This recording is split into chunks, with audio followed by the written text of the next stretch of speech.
Dear friends, dear brothers and sisters, I extend a very warm welcome to each one of you.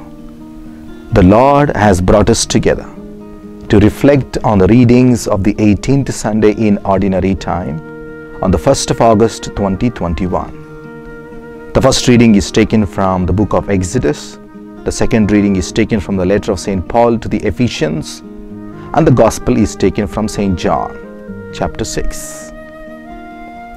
Let us now delve right into the readings of the 18th Sunday. In the Gospel passage, we encounter two important words, hunger and thirst. The Gospel passage taken from St. John chapter 6 ends with these sentences. Whoever comes to me will never be hungry, and whoever believes in me will never be thirsty. Let us use these two words, hunger and thirst, to move from the physical to the spiritual, to move from the natural to the supernatural. In what way can we use these words to make this transition from physical to spiritual, from natural to supernatural?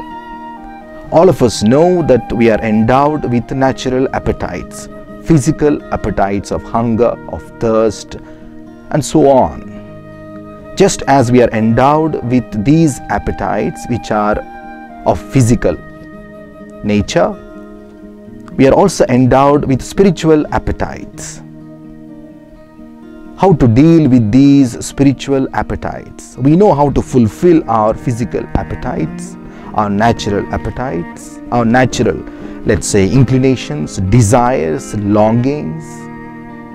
Then what about our spiritual appetites? How are we supposed to address them and fulfill them?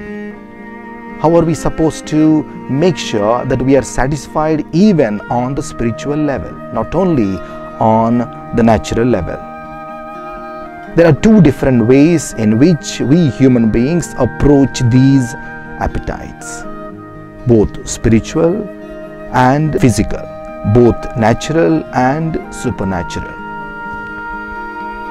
One approach is this: we think that by fulfilling the natural appetites, we will somehow fulfill also the spiritual appetites.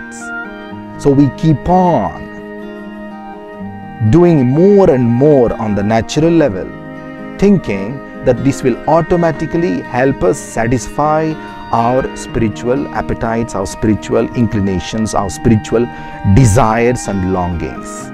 That is one approach that we see in our everyday life. What is the second approach? The second approach is that many of us live as if the spiritual reality wouldn't exist. We live as if all that would exist were only the natural, the physical, and the material. We become so numb to the spiritual reality.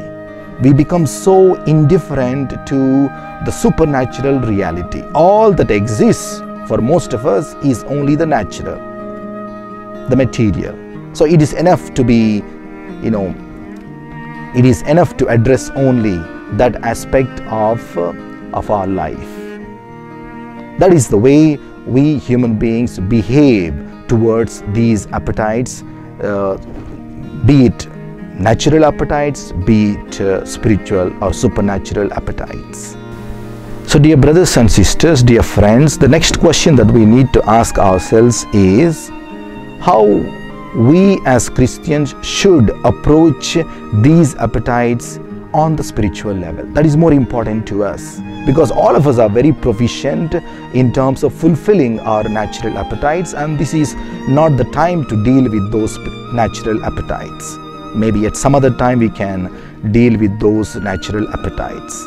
How are we as Christians supposed to address and fulfill and satisfy our spiritual appetites? So we find many answers in the readings of the 18th Sunday.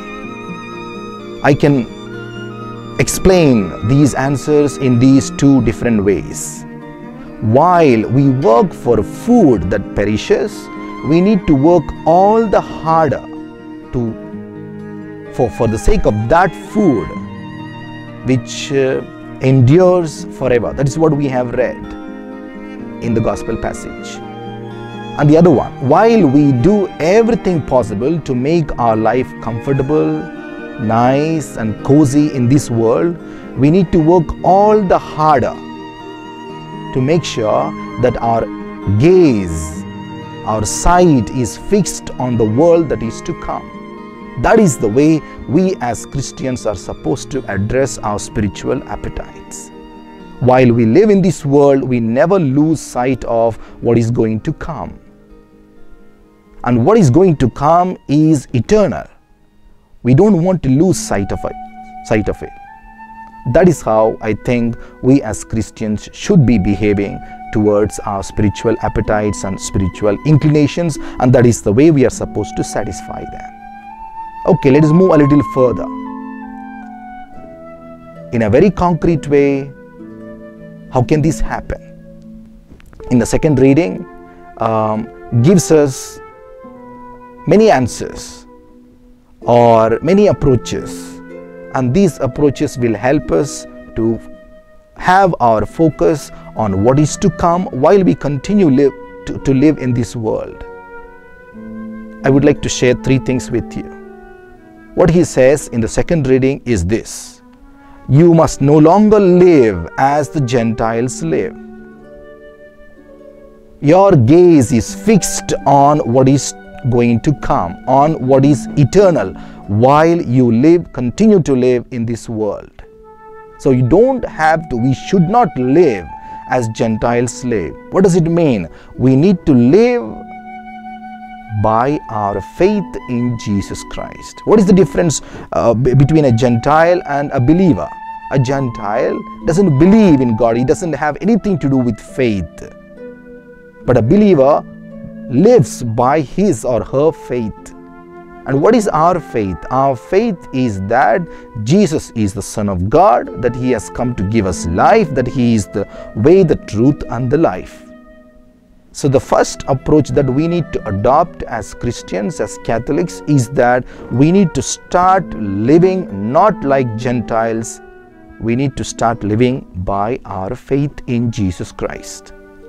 And the second answer St. Paul gives in the second reading is that we need to put away our old self. We need to put away our former ways of life. Whatever is belonging to our old self must be cut off. Whatever we are, whatever is going on in our lives, everything must be laid bare in front of Jesus Christ so that He can transform it. He can remove whatever is not supposed to be there. That is the way we as Christians, as Catholics are supposed to live. We need to put down, we need to remove the old self. We need to become new in Jesus Christ. That's what we see in the lives of so many saints, in the lives of even modern saints. They have become transformed people. They have allowed God to touch them, to transform them, to make them different individuals from what they used to be in the past. And the third answer that St. Paul gives in the second reading is that we need to be constantly renewed in the spirit of our mind. What does it mean? We need to be renewed from inside. It is not enough to change ourselves externally. Maybe we say more prayers, or we visit the church more often, or maybe we read the Bible more often. That's all okay, but that's not enough. We need to be renewed from the inside. We need to become a new person, more importantly, on the inside. These are the ways in which we begin to address our spiritual appetites. We begin to fulfill our spiritual appetites. So my dear brothers and sisters, it is possible never to be hungry again. It is possible never to be thirsty again. It is possible. But who will make it possible? Our Lord Jesus Christ is the answer. He will make it possible, because whoever comes to Him will never be hungry, and whoever believes in Him will never be thirsty. We know what the question is. We know what the answer is. We know who the answer is. Our Lord Jesus is the answer. Let us go to Him. Let us live by our faith in Jesus Christ. God bless you all. Thank you.